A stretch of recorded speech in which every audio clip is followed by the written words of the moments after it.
আয়াতগুলোকে উপর থেকে নিচের দিকে সাজান। উপরে আর রহমান, মাঝখানে আল্লামাল কোরআন, নিচে খালাকাল ইনসান। উপরে রহমান, মাঝখানে কোরআন, নিচে ইনসান। রব বলছেন বান্দারে আমি রহমান উপরে, তুমি মানুষ নিচে। আমি রহমানের রহমত যদি তুমি মানুষ পর্যন্ত আনতে চাও, আমি রহমানের সাথে যদি সম্পর্ক জুড়তে চাও, তাইলে দুনিয়ার কোন সিস্টেম পদ্ধতি তন্ত্র মন্ত্র ইজম কাজ হবে না। রাস্তা একটাই, রহমানের বান্দার মাঝখান দিয়া কোরআনকে ঢুকায়া দাও। কোরআনকে ঢুকায়া দিবা তো রবের সাথে সম্পর্ক জুড়ে যাবে অটোমেটিক। এই জন্য শয়তান তার টার্গেট পূর্ণ করার জন্য শয়তান চেয়েছে মানুষকে কোরআন থেকে দূরে সরাইতে। কিন্তু দোস্ত, 3 নম্বর কথা হচ্ছে শয়তান মানুষকে এক পদ্ধতিতে ধোঁকা দেয় না। শয়তান বড় বাটপার। বাটপাররা কোনোদিন এক পদ্ধতিতে ধোঁকা দেয় না। একটা ছোট্ট গল্প শুনে বোঝানোর জন্য বলি। এক চোর গেছে, এক বুড়া বেটা তার বাড়িতে চুরি করার জন্য। এখন অনেক পোলাপাইন পাইছেন, বুড়ারে ব্যাককল পাইছেন। কেন জুয়ানদের ঘরে চোর চুরি করতে যাইতে পারে না রাত্রে? না, যায় না, যায় না। কারণ আছে, এখনকার চোররাও বুঝে। এরা কয়েক জায়গায় যায় ধোকা খাইয়া এখন আর জুয়ান পোলাপাইনের বাড়িতে রাত্রে চুরি করতে যায় না। কেন যায়? দেখে সারা ধুয়ে হইয়া ফেসবুক চালায়, চুরি করবো কেমন? কথা ঠিক কিনা? এই জন্য চোরারাও এখন বুড়ার বাড়ি খুঁজে। তা এক চোরা গেছে এক বুড়ার বাড়িতে চুরি করার জন্য। তো বুড়াও কিন্তু ফেসবুক চালায়, চোরে জানে না। বুড়ার ফেসবুক কোনটা? বুড়ার ফেসবুক আবার টিপা টিপি না। তোমরা কি মনে করছো? বুড়ার ফেসবুক হইলো শুয়া শুয়া কম্বল মুড়ো দিয়া পান চাপায়, এটা হলো বুড়ার ফেসবুক। এক একজনের ফেসবুকের ধরন আলাদা আলাদা। বুড়ার ফেসবুক হলো পান চাপানি। আরে বুঝে আসছেনি কথা? তো বুড়ায়ও শুয়া শুয়া ফেসবুক চালায়, মানে পান চাপায়।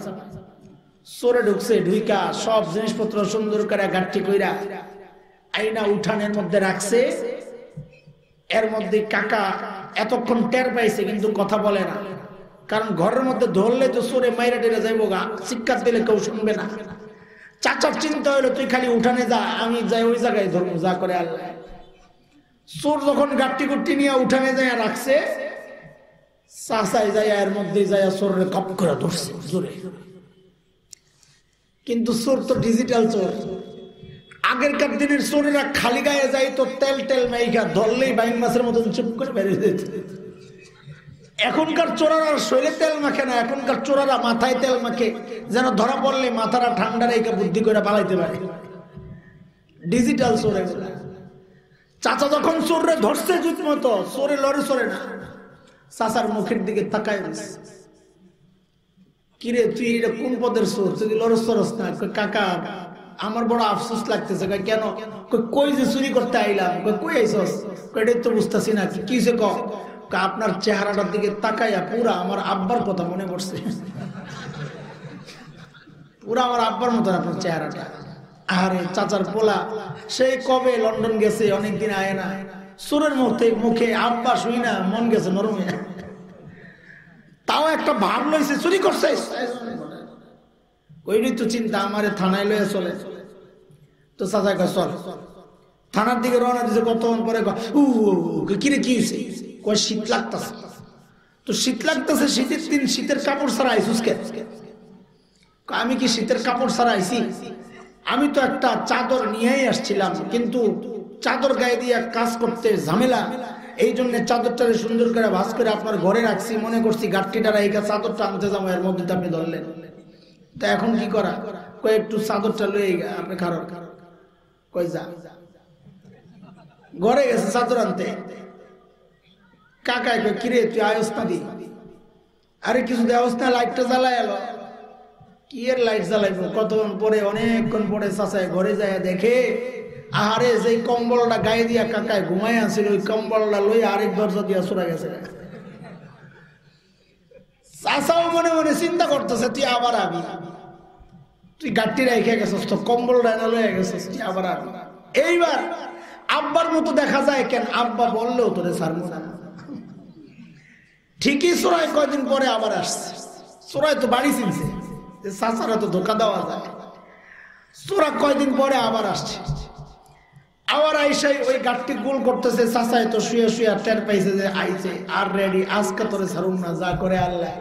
আমিও গেছি, তোরেও খাইছি, আল্লাহু আকবার। চোর যখন গাড়টি গুট্টি গোল করে নিয়ে উঠানের মধ্যে রাখছে, কাকায় যায় আজকে ধরছে। এখন আগের বার তো চোর চুপচাপ বয়ে ছিল, এইবার আর চুপচাপ নাই। চাচার হাত ধরে টানতেছে, কিরে কই লয়ে যাস? থানায় চলে। তুমি আমার লাগে আবার আটপারি করবা? না, এইবার আর আটপারি করুন না। আমারে আপনি দয়া করছেন, কিন্তু ঘরে যাই আপনার ওই বিদেশি কম্বলটা দেখে আমার লোভ লেগে গেছে, আমি লয়ে গেছি। এইবার আর আমার সারা নাই, আমারে থানায় দেন। চল। থানার দিকে রওনা দিছে। কতক্ষণ পরে হুরে কয় কিসে? কয় পায়ের মধ্যে কাঁটা ঢুকছে। তো কাঁটা ঢুকছে, তুই খালি পায়ে আইছিস কেন? আমি কি খালি পায়ে আইছিলাম না, আমি তো জুতা পরে আসছিলাম। জুতা পরে আপনার ঘরে ঘুরলে আওয়াজ হয়, এই জন্য জুতাটি খুইলা কামড়া সারছি। মনে করছি গাঠটিটা রাইকা জুতাটি আনতে যাবো, এর মধ্যেই তো আপনি ধরলেন। তুমি আবার বুদ্ধি করছো, জুতা আনতে যাই আবার পালাইবা? না না, এই কাম আমি করুম না, আমি এখানে দাঁড়াই, আপনি যাই জুতাটি লয়ে। তো কাকায় কত দাঁড়া, আমি আনতেছি জুতাটি। কাকায় ঘরে গেছে জুতা আনতে, হায়া দেহে হায় ঘরে জুতা নাই, বাইরে দেহে সরাই। ও দোস্ত, কথাটা হাসানোর জন্য বলি নাই, বুঝেন? একটা চোর পর্যন্ত কাকারে ধোকা দেওয়ার সময় পদ্ধতি একটা গ্রহণ করছে, এক পদ্ধতিতে ধোকা দিছে না। একবার নিজে গিয়া পালাইছে, আর একবার চাচারে পাঠাইয়া নিজে পালাইয়া গেছে। কথা ঠিক কিনা? তাইলে সব বাটপারের বস, সব বাটপারের গডফাদার ইবলিসও মানুষকে এক পদ্ধতিতে ধোকা দিবে না। এটা ইবলিস নিজেই জানায়া দিয়েছেন সূরা আরাফ আয়াত 17। ইবলিসের বক্তব্য রব জানায়া দিয়েছেন। ইবলিস বলে, সুম্মা লাআতিয়ান্নাহুম মিন বাইনি আইদিহিম ওয়া মিন খালফিহিম ওয়া আন আইমানিহিম ওয়া আন শামাইলিহিম ওয়ালা তাজিদু আকসারাহুম শাকিরিন। আল্লাহ, আমি আপনার বান্দাদেরকে এক পদ্ধতিতে ধোঁকা দিব না, সামনে দিয়া, পেছন দিয়া, ডান দিয়া, বাম দিয়া ধোঁকা দিব। মুফাসসিরিনে কেরাম বলেন, মানে এক পদ্ধতিতে ধোঁকা দিবে না, নানান পদ্ধতিতে ধোঁকা দিবে। এ দোস্ত মনোযোগ দেন কথাগুলা। আল্লাহ তাআলা কোরআনে কারীমের এই সূরা আরাফ আয়াত 19-20 এই দুই আয়াতে শয়তান যে মানুষকে এক পদ্ধতিতে ধোঁকা দেয় না, তার একটা উদাহরণ পেশ করেছেন আমাদেরকে বুঝানোর জন্য। বান্দারে দেখ দেখ, খেয়াল কর, তোর বাবা আদম আর মা হাওয়াকে ধোঁকা দেওয়ার সময় শয়তান কিন্তু এক পদ্ধতিতে গ্রহণ করে নাই, নানান পদ্ধতিতে ধোঁকা দিয়েছে, নানান পদ্ধতি। দেখেন কোরআনের কি সুন্দর, আল্লাহ কি সুন্দর করে আমাদেরকে বুঝাইয়া দিয়েছে। বুঝেন, রব বলতেছেন, فوسوس لهما الشيطان ليبدي لهما ما وري عنهما من سوآتهما وقال ما نهاكما ربكما عن هذه الشجرة إلا أن تكونا ملكين أو تكونا من الخالدين وقاسمهما إني لكما لمن الناصحين।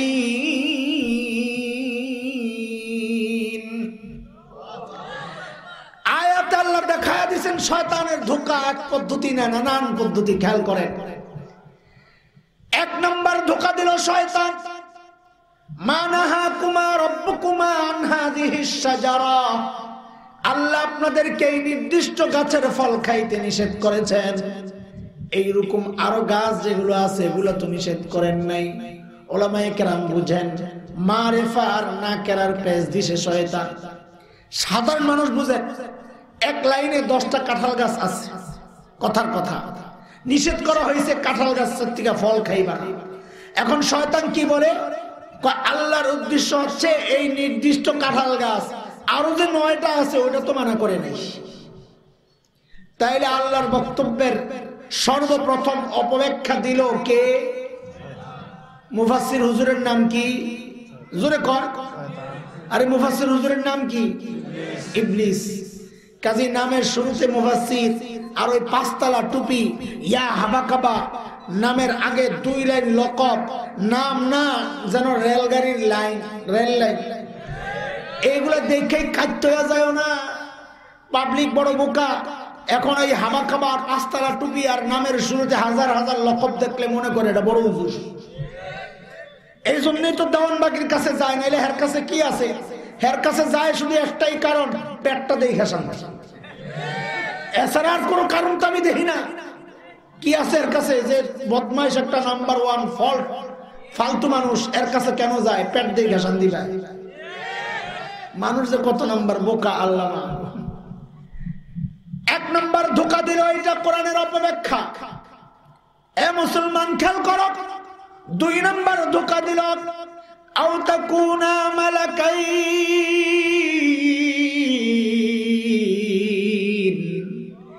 আল্লাহ চান না আপনারা ফেরেশতা হয়ে যান, এই ফল খাইলে আপনারা ফেরেশতা হয়ে যাবেন, এটা আল্লাহ চান না।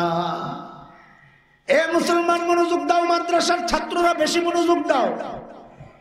একই চক্রান্ত আর একই ধোঁকা শয়তানের দোসররা এখন মাদ্রাসার ছাত্রদেরকে দিচ্ছে, আমাদের খবর নাই। আগে চক্রান্তটা বুঝি, তারপর এই যুগের ধোঁকাটা বুঝি। আহলুস সুন্নাহ ওয়াল জামাতের আকীদা হচ্ছে সমস্ত নবীরা সমস্ত ফেরেশতাদের চেয়ে মর্যাদার দিক থেকে উঁচা।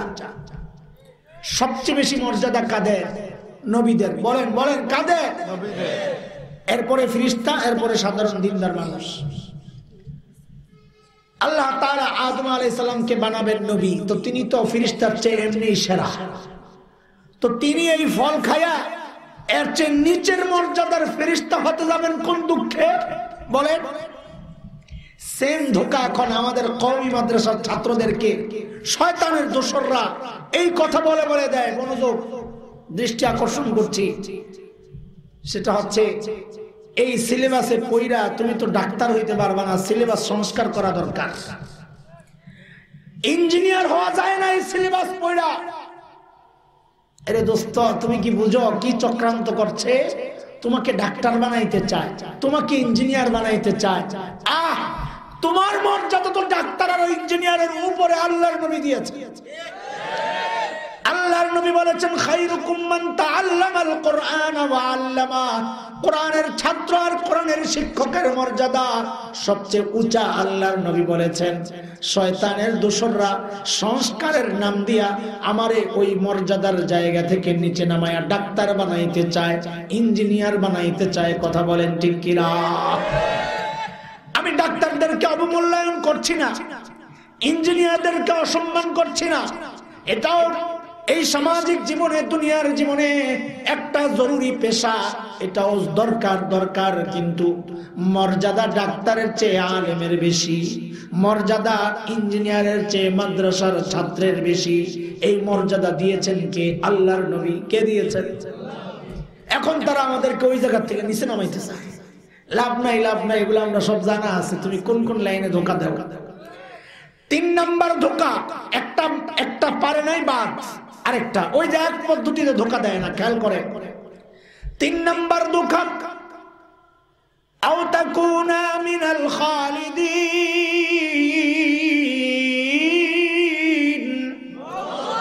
ইবলিস বলে, এ আদম, এ হাওয়া, এই ফল যদি আপনারা খান তাইলে জান্নাতে স্থায়ীভাবে থাকার ব্যবস্থা হয়ে যাবে।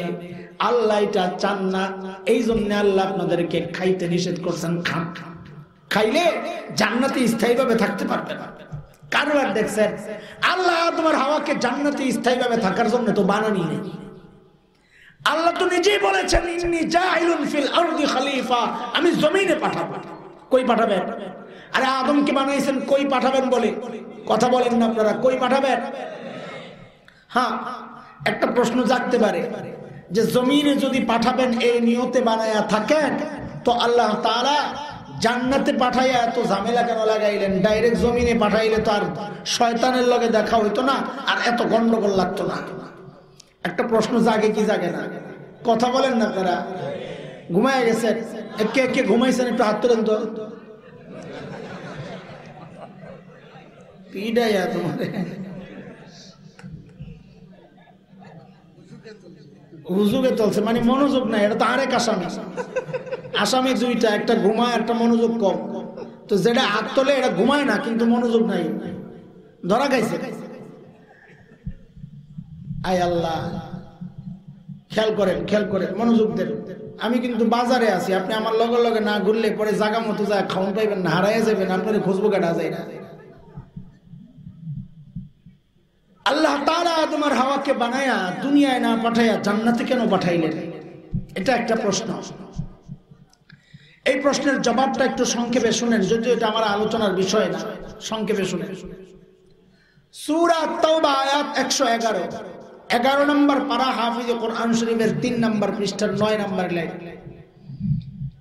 আল্লাহ তাআলা আপনাকে আর আমাকে জান্নাত বিক্রির প্রস্তাব করে বলছেন, ইন্নাল্লাহা ইশতারা মিনাল মুমিনিনা আনফুসাহুম ওয়া আমওয়ালাহুম বিআন্না লাহুমুল জান্নাহ। এ মুমিন, তোমার কাছে আমি জান্নাত বিক্রি করতে চাই। ও দোস্ত বুজুর্গ, কে কে কিনতে রাজি? দেখি আল্লাহু আকবার। জান্নাত কিনতে সবাই রাজি ইনশাআল্লাহ?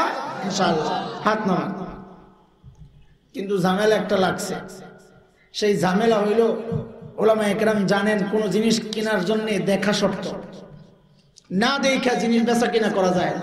মাছ পানির নিচে বেচা লাইলাম, হবে না, এটা দৃশ্যমান হইতে হবে। তো আপনারা যে সবাই জান্নাত কেনার জন্য রেডি হয়ে গেলেন হাত তুইলা, জান্নাত দেখছেননি আপনারা? না দেখেই কেনার জন্য রেডি। এই জন্যই তো নাস্তিক মুরতাদরা বলে আমরা নাকি অন্ধবিশ্বাসী, না দেখেই সব বিশ্বাস করি। আমরা কি অন্ধবিশ্বাসী না বুঝে শুনে বিশ্বাসী? তো কেমনি বুঝে শুনে বিশ্বাসী হইলাম? আমরা তো জান্নাত না দেখে কেনার জন্য রেডি। হ্যাঁ, এটা বুঝার জিনিস। বলেন, আপনাদের এলাকায় মেয়েদেরকে বিয়ে দিলে শ্বশুর বাড়ি দেখার জন্য মেয়ে নিজে যায় না গার্জিয়ান যায়? কে যায়? গার্জিয়ান যায়। ও না, শুনেন, মেয়ে দুই রকমের। এক মেয়ে হচ্ছে মা বাবার বাধ্য সন্তান, আরেক মেয়ে হচ্ছে মা বাবার অবাধ্য সন্তান। যেগুলো মা বাবার বাধ্য সন্তান, তারা তো বিয়ের আলোচনা হইলে আমি কিচ্ছু জানি না, তোমরা যা করো করো, যাই আরেক ঘরে জায়গা সরবে। আবার কিছু মাইয়া আছে, ওই যে ঢাকার শাহবাগের স্লোগান কন্যা আসেনি, ওটা বেড়া না বেড়ি বোঝা যায় না, আসেনি, কথা কয় না। ওইটারে যদি বিয়ার প্রস্তাব যায়, তোরে অমুকের লাগে বিয়া দিতে চাই, এতে আমার 2-3 জায়গায় টেস্ট করে সব পরীক্ষা করতে, কথা ঠিক কিনা? আমি জিজ্ঞেস করি, আপনারা মা বাবার বাধ্য সন্তান না অবাধ্য সন্তান? কথা বলেন, কথা বলেন। বাধ্য সন্তান, আলহামদুলিল্লাহ। আল্লাহ তাআলা আদম আর হাওয়াকে দুনিয়ায় পাঠানোর জন্য বানায়া ডাইরেক্ট দুনিয়ায় না পাঠায়া জান্নাত কেন ঘুরাইয়া আনলেন? কিয়ামত পর্যন্ত নাস্তিক মুরতাদদের জবান বন্ধ যে না, আমরা জান্নাত না দেখেই কেনার জন্য রেডি হই নাই। আমরা আমাদের মা বাবার বাধ্য সন্তান। আমাদের বাবা আদম জান্নাত দেখছেন, আমাদের মা হাওয়া জান্নাত দেখছেন, আমাদের দেখার দরকার নাই। কথা বুঝে আসতেছেন আপনাকে?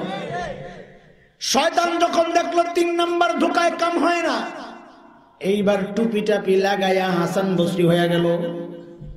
নির্বাচনের আগে দেখেন না, আমাদের নেতারা কেউ কেউ সারা জীবন ইসলাম আর মুসলমানদের বিরুদ্ধে খালি আঙ্গুল দেয়, নির্বাচনের আগে দিয়ে আর টুপি টাপি লাগাইয়া হাসান বসরি হয়ে যায়। কথা ঠিক কিনা?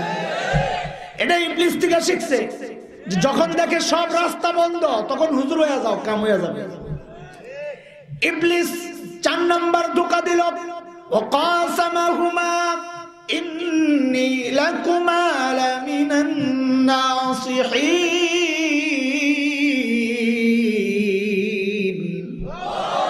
ইবলিস কসম খাইলো, এ আল্লাহর কসম খায়া বলে আমারে ভুল বুঝেন না, আমি আপনাদের হিতাকাঙ্ক্ষী। আল্লাহর কসম, মানে ভালো মানুষ হুজুর। আদম আর হাওয়া চিন্তা করছে আল্লাহর কসম খাইছে, এই কি আর মিথ্যা কথা কইব? খায়াল যাক, এটা নিয়ে আমার কোনো কথা নাই। আমি আপনাদেরকে এতক্ষণ যা বুঝাতে চাচ্ছি সেটা হচ্ছে, ইবলিস মানুষকে এক পদ্ধতিতে ধোঁকা দেয় না। এই কথাটা তো বুঝে আসছে। ক্লিয়ার হয়েছে এই কথাটা? তাইলে আমার বাজার করা শেষ। আপনারা এবার খাবার টেবিলে আসতে পারেন হাত মুখ ধুইয়া। হাত মুখ ধোয়া আছে তো? মানে মনোযোগ আসেনি। হাত মুখ ধোয়া তো বুঝেন, মনোযোগ আসেনি? আলহামদুলিল্লাহ। তো বুঝেন কি বুঝাতে চাচ্ছি। বড় নাজুক একটা কথা বলবো আপনাদেরকে, বড় নাজুক, স্পর্শকাতর। এই কথা বলার জন্য বুক লাগে, এই কথা বলার জন্য হিম্মত লাগে, ইমানি জজবা আর চেতনা লাগে। মিন মিন ইমান দিয়া এই কথাগুলো বলা যায় না। কারণ চিন্তা করে না জানি আমার উপর কোন পীড়া আসে আবার। কিন্তু যারা শাইখুল হিন্দের রুহানি সন্তান, তারা চিন্তা করে আমার শরীর টুকরা টুকরা করা হবে, কিন্তু আমি আমার রবের কালামকে বলতে দ্বিধা করব না ইনশাআল্লাহ। কথাটা কি বলতে চাচ্ছি, এতক্ষণ কি বুঝালাম আপনাদেরকে? সেটা হচ্ছে শয়তানের টার্গেট হচ্ছে মানুষকে কোরআন থেকে বিচ্ছিন্ন করা। কিন্তু এই কাজ করতে গিয়ে আসে এক এক যুগে এক এক পদ্ধতি গ্রহণ করছে। ওই যুগের আবু জাহেলদেরকে দিয়ে বলাইছে এই কথা, লা তাসমাউ লিহাদাল কোরআন, এই কোরআন শুনবা না, কাউকে শুনতে দিবা না। শয়তান তার মিশন বাস্তবায়ন করার জন্য এই যুগেও কি একই বক্তব্য দেওয়া হবে আপনি মনে করছেন? না, শয়তান এত ব্যাককল না, শয়তান বাটপার বাটপার বাটপার। এই যুগে নানান পদ্ধতিতে মানুষকে কোরআন থেকে দূরে সরানোর চক্রান্ত করছে। সেই পদ্ধতিগুলা কি, সময়ের একজন আলেম হিসাবে আপনাকে চোখে আঙ্গুল দিয়ে একটু দেখাতে চাই। এই যুগে শয়তান মানুষকে কোরআন থেকে কোন কোন পদ্ধতিতে দূরে সরাতে চায়, এটা হচ্ছে আলোচ্য বিষয়। কিন্তু আমি লম্বা কথা বলতে পারবো না, আমি খুব ক্লান্ত। আজকে অনেক ঝক্কি ঝামেলা আমার উপর দিয়ে গেছে, অনেক লম্বা সফর করে আসছি। আপনাদের এই ডেটটা বহু বলে কয়ে ঢুকানো হয়েছে, আমি রাজি ছিলাম না, তারপরে বলা হয়েছে একটু সময় দেওয়ার জন্য আসছি কষ্ট করে। মুহতারাম হাজরিন, আমার এই সামনের বক্তব্যটা শোনার জন্য আপনাদের দিলের হালত কি আমার জানা লাগবে। আমার কথা হজম হবে না বদ হজম হবে এটা আগে জানা লাগবে, এরপরে ওষুধ দেব। বলেন আপনারা, ধানের শীষে ভোট দেনেওয়ালা এখানে তো কেউ নাই, ডরে কথা কয় না। ডরান কেন আপনারা? আছে ও তো, নৌকায় ভোট দেনেওয়ালা তো নাই, তাও আছে। আচ্ছা, লাঙ্গল এরশাদ কাকার মার্কা ওটা তো নাই, ওটাও আছে। আচ্ছা, ওটা তো আছে, নৌকা যেহেতু আছে ওইটাও আছে, একই কথা। দাড়ি পাল্লাওয়ালারা তো এই মাদ্রাসায় কোন কামের লেগা, এরা তো নাই, কথা কয় না, জোর আস্তে আস্তে কয়, ডরাইছে। ও দোস্ত, কি বোঝা গেল? এটা হচ্ছে বাংলাদেশের সাধারণ চিত্র। এরা নির্বাচনী মাঠে, নির্বাচন কেন্দ্রে এক একজন এক এক মার্কায় ভোট দেয়, কিন্তু যখন কালিমার সামিয়ানা টানানো হয় তখন তারা আর ওই দলমত কিচ্ছু থাকে না, সব কালিমা বলা হয়ে যায়। কথা ঠিক? এই কথাটা যদি ঠিক তোমার কাছে মনে হয় দোস্ত, তো আমার সামনের কথাটা তোমার হজম হবে, নাইলে বদ হজম হইয়া তুমি আমারেও গাইলেইবা, মাদ্রাসা ওয়ালাদেরকেও গাইলেইবা। কোন হুজুর আনলো রাজনীতির আলাপ করে গেল? রাজনীতির আলাপ না, রাজনীতির আলাপ বুঝেন? হায় হায়, এক এক জায়গায় রাজনীতির আলাপ মানে এক একটা। আমি পুরো চিন্তা, কিরে আলাপ করলাম একটা, কয় রাজনীতির আলাপ। একজনের চাকরি গেছে, জিগাইলাম তোর চাকরি কেন গেছে, কয় ঘুষের বিরুদ্ধে কথা কইছি। তা আমি কই তো হেরা কি কয়? হেরা বলে আমি বলে রাজনীতির আলাপ করি। আরে ঘুষের বিরুদ্ধে কথা বললে এটা রাজনীতির আলাপ কেমনে হইলো? কয় আসলে সভাপতি ঘুষ খায়। আরেকজনের চাকরি গেছে, কিরে আমি সুদের বিরুদ্ধে কথা বলছি, আমি বলে রাজনীতির আলাপ করি, আসলে সেক্রেটারি সুদ খায়। তা আমি বহুত চিন্তা করে বাইর করছি যে রাজনীতির আলাপ কারে করে। রাজনীতির আলাপ হইলো যে আলাপ আমার বিরুদ্ধে যায়, এটাই রাজনীতির আলাপ। বুঝে আসছে কথা? দোস্ত মুহতারাম, শুনেন একটু মনোযোগ দিয়া কথাগুলা। আমি কয়েকটা উদাহরণ দিয়ে আমার বক্তব্য আগাবো, কয়েকটা উদাহরণ আগে মনোযোগ দিয়ে শুনেন, একদম মনোযোগ লাগবে। উদাহরণ নাম্বার 1, বাংলাদেশের স্বাধীনতা দিবস, বিজয় দিবস, মুক্তিযুদ্ধ কেন্দ্রিক যেই দিবসগুলো আছে, 16ই ডিসেম্বর, 26শে মার্চ, স্কুল কলেজগুলো বন্ধ থাকে বটে, কিন্তু আমরা দেখি স্কুল কলেজগুলোতে এই দিবসগুলোতে নানান প্রোগ্রাম হয়, প্রতিযোগিতা হয়, অনুষ্ঠান হয়। আপনাদের এলাকায় তো হয় না? হয়। আমরা লক্ষ্য করেছি, এই যুবক তরুণ তোমরা একটু বেশি মনোযোগ দাও তোমার ভাইয়ের এই কথাগুলো। আমরা লক্ষ্য করেছি ইদানিং ওই সমস্ত প্রোগ্রামগুলোতে একটা ইভেন্ট এখন চালু হয়েছে, সেটা হচ্ছে যেমন খুশি তেমন সাজো। আছে কিনা? বাচ্চারা করে যেমন খুশি তেমন সাজো। তো কেউ গোয়ালা সাজে, কেউ ভণ্ডপীর সাজে, কেউ ফকির বেটা সাজে। আমরা ইদানিং লক্ষ্য করছি একটা সাজ, সেটা হচ্ছে ছোট্ট একটা যুবতী মেয়েকে, একটা পিচ্চি মেয়েকে শাড়ি শুড়ি পরাইয়া যুবতী মেয়ে সাজানো হয়। ছোট্ট একটা পিচ্চিকে দাড়ি আর টুপি লাগাইয়া হুজুর সাজানো হয়। এরা আরো দুই একজন মিল্লা বিচারকদের সামনে যায় নাটক করে দেখায় কি ওই টুপিওয়ালা যে হুজুর বাচ্চাটা, এটা ওই যুবতী মেয়ের কাপড় ধরে টানাটানি করে। মানে বিচারকদেরকে তারা দেখাচ্ছে এটা হচ্ছে ৭১-এর চিত্র, যেখানে রাজাকাররা আমার বোনের ইজ্জত নষ্ট করেছে এইভাবে টেনে টেনে।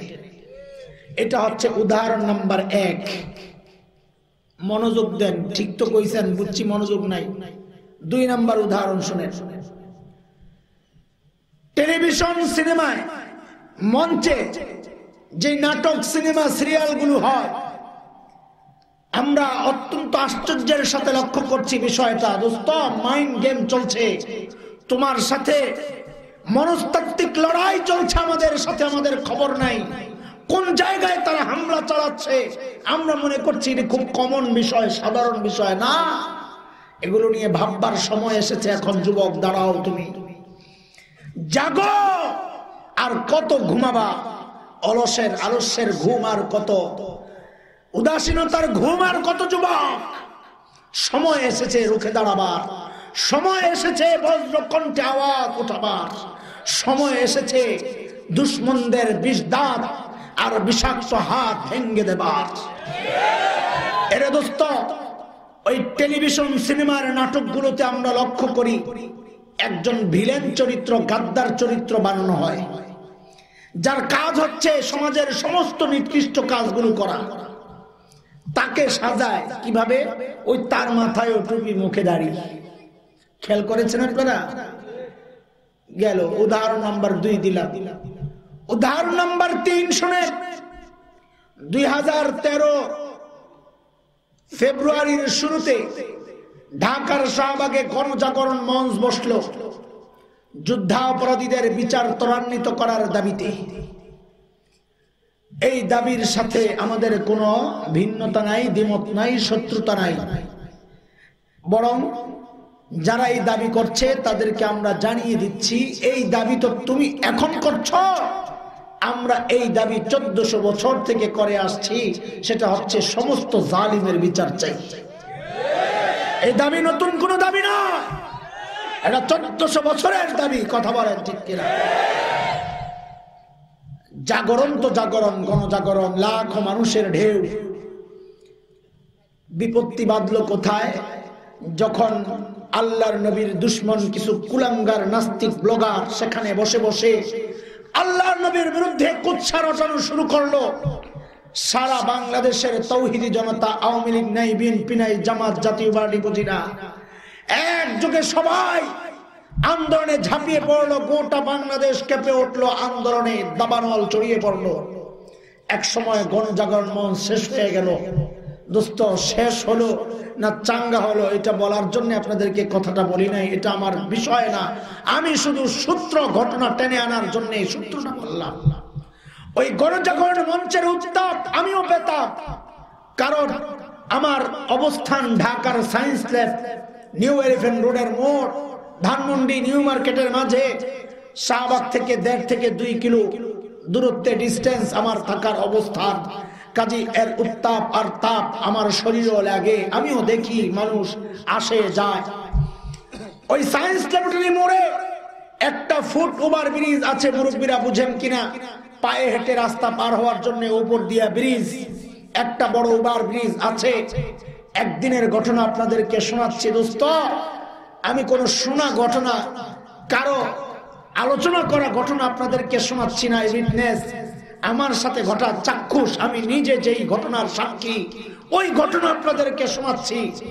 আমি ওই ওভার ব্রিজে উত্তর দিক থেকে আমার গন্তব্য দক্ষিণ দিক থেকে এক যুবতী মা তার ছোট্ট বাচ্চাকে নিয়ে দক্ষিণ দিক থেকে উত্তর দিকে আসছে, আমাকে ক্রস করবে।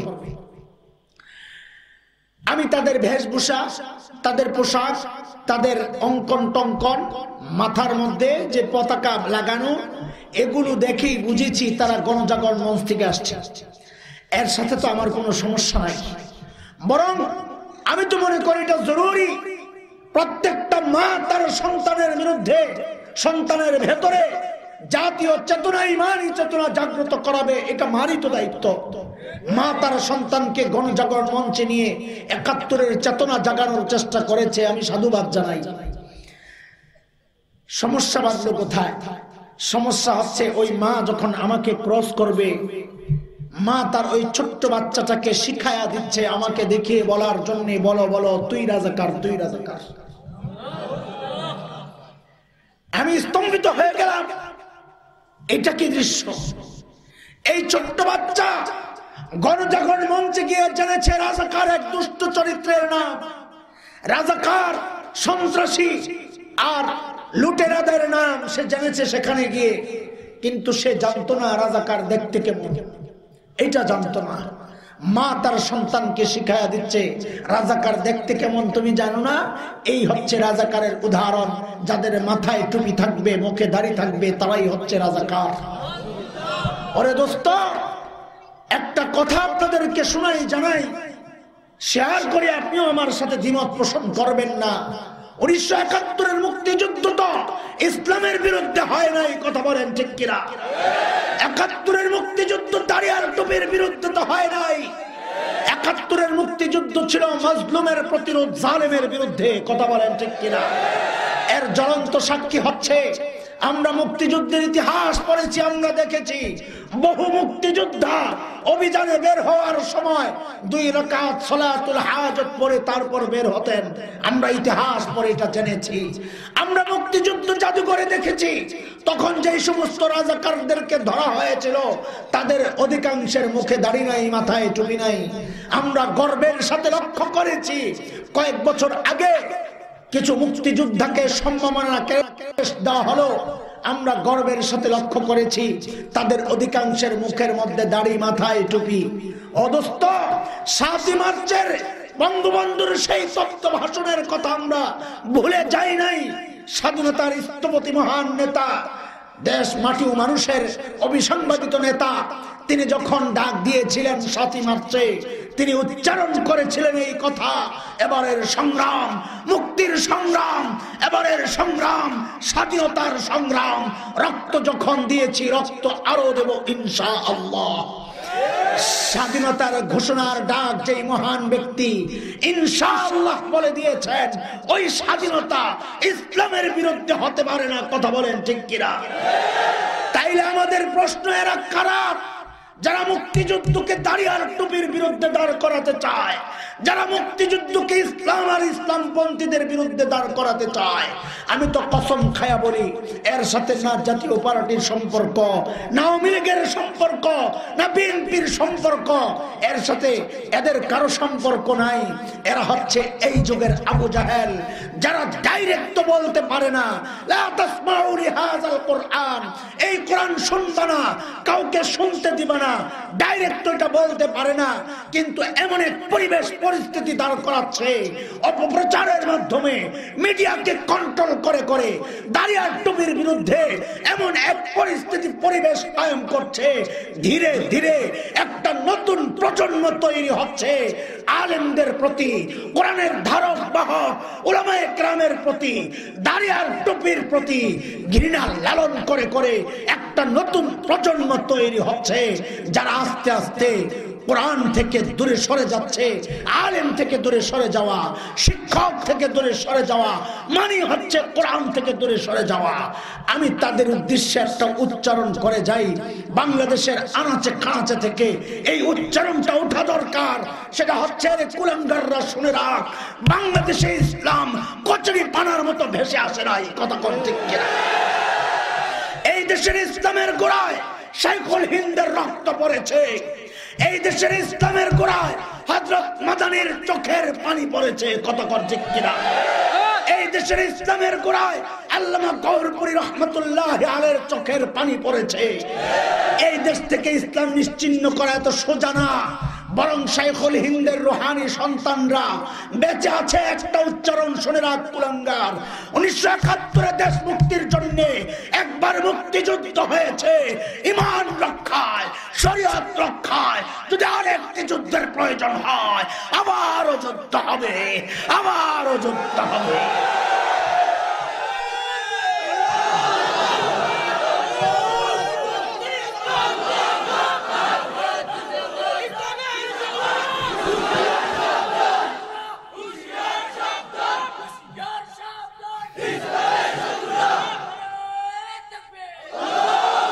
আরে দোস্ত, মাইন্ড গেম চলছে, তোমার খবর নাই। মনস্তাত্ত্বিক লড়াই চলছে, তুমি ঘুমিয়ে আছো, তাদের সাথে সাথে তুমিও নাচ্ছ না। ঘুরে দাঁড়াও, সময় আসছে ঘুরে দাঁড়াবা। বাংলার ওই পবিত্র আকাশে শকুনের আনাগোনা আমরা লক্ষ্য করছি। মাঝে মধ্যে তারা হুমকি দিয়ে দিয়ে আমাদেরকে সতর্ক হওয়ার মেসেজ পাঠায়।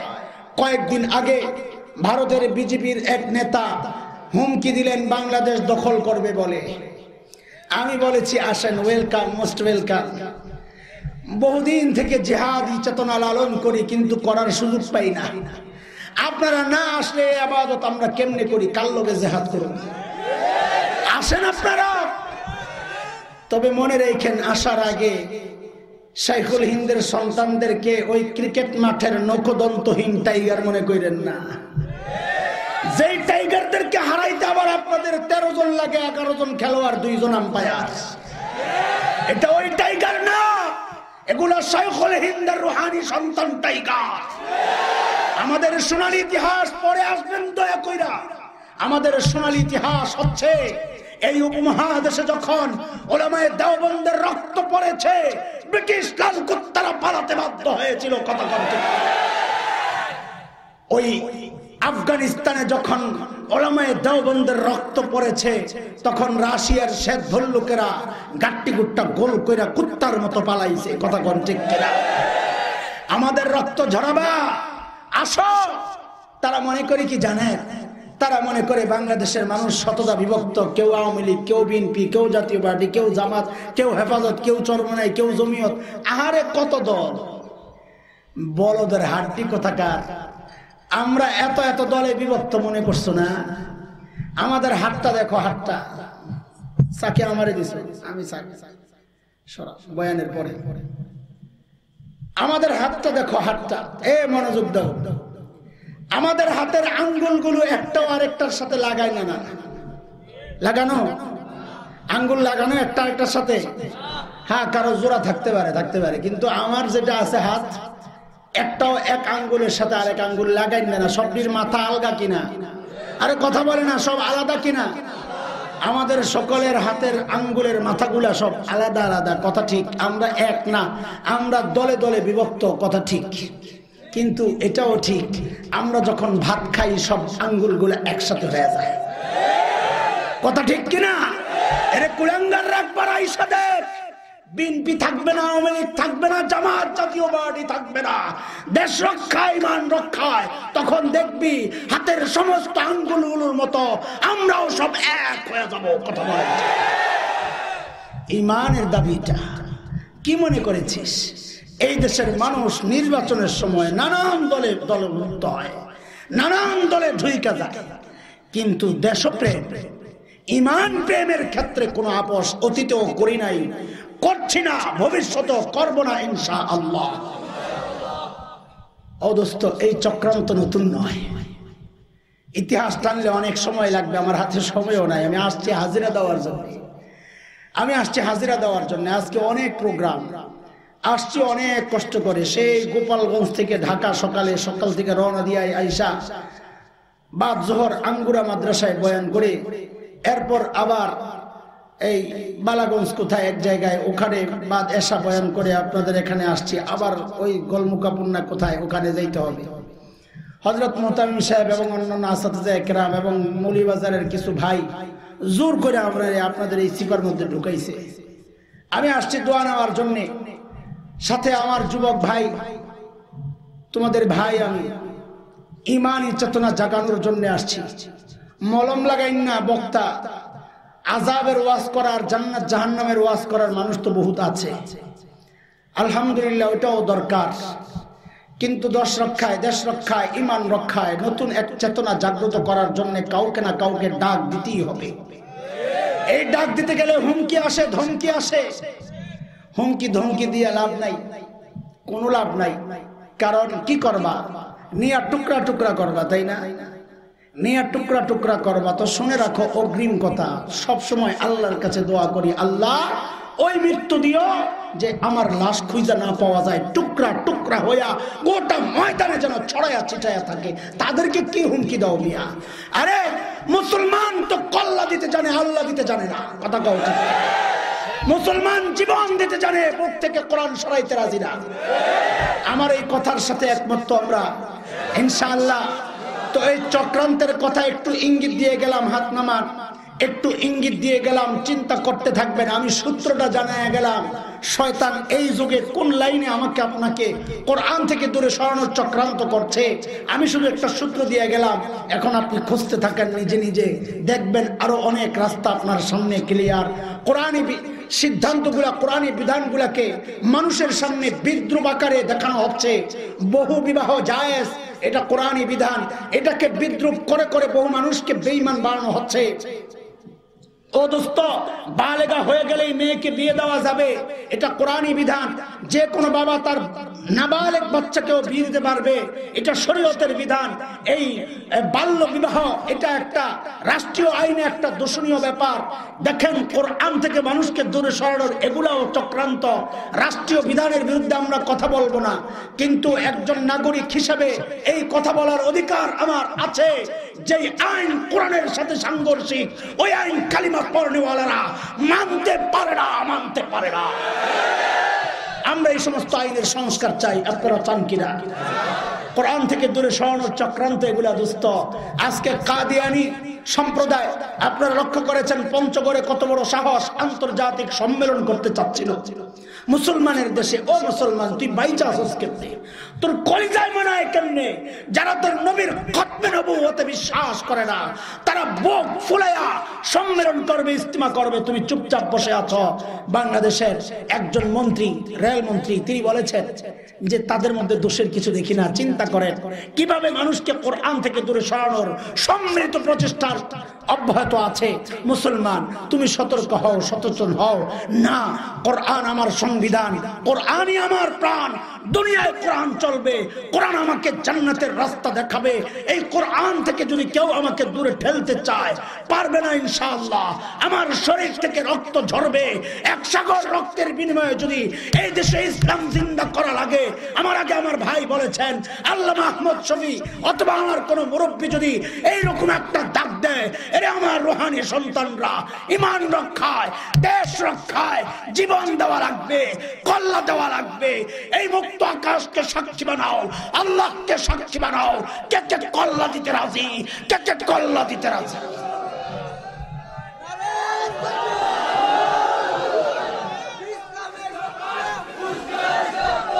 হাত নামাই, হাত নামাই। আমার সময় কম, আমি শুধু এই চেতনাটা জাগায় দিতে আসছি, ঘুমন্ত বিবেককে জাগায় দিতে আসছি।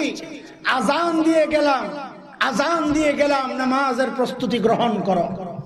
আজান দিয়ে গেলাম, নামাজের প্রস্তুতি গ্রহণ করো। এই আওয়াজ উঠানো দরকার। ভয়ে ভয়ে ওঠায় না, আরে যদি কিছু হয়, আরে হবে কি, হবে কি? আমার কোরআন, আমার শরিয়া ক্ষত বিক্ষত হবে, আর আমি আমার শরীরের, জানের, আমার মাল আর আপনজনের ভয়ে আমি চুপ থাকবো। শাইখুল হিন্দের সন্তানরা এই চেতনা লালন করতে পারে না। তাইলে তুমি দেওবন্দিয়তের চেতনা লালন করো, এটা তুমি বলতে পারো না। দেওবন্দিয়তের চেতনা হচ্ছে শাইখুল হিন্দের চেতনা। জীবন যাবে, ইমান যাবে না, কল্লা যাবে, কোরআন যাবে না। কথা কোন ঠিক কিনা? আল্লাহ আমাদেরকে ওই চেতনা দান করেন, আমিন। সচেতন, সতর্ক এবং সব সময় শত্রু আসছে এইরকম এক অবস্থা। এটা বুঝা উপলব্ধি করার তৌফিক দান করেন। আমরা দোয়া করি, সচেতন থাকি, আল্লাহ এই পবিত্র জমিনকে যেন ওই সমস্ত জালিমদের বিষ চক্ষু যেটা এবং বিষাক্ত হাত যেটা বাড়াতে চায়, এর থেকে আমার এই পবিত্র ভূমিকে, যেই পবিত্র ভূমির ইঞ্চি ইঞ্চি মাটি আল্লাহ ওয়ালা বুজুর্গদের তাহাজ্জুদের ওয়াক্তের চোখের পানির সাক্ষী, ওই পবিত্র ভূমিকে যেন আল্লাহ হেফাজত করেন। দোস্ত, এটা রক্ষা করার ইমানি দায়িত্ব তোমার আমার সকলের।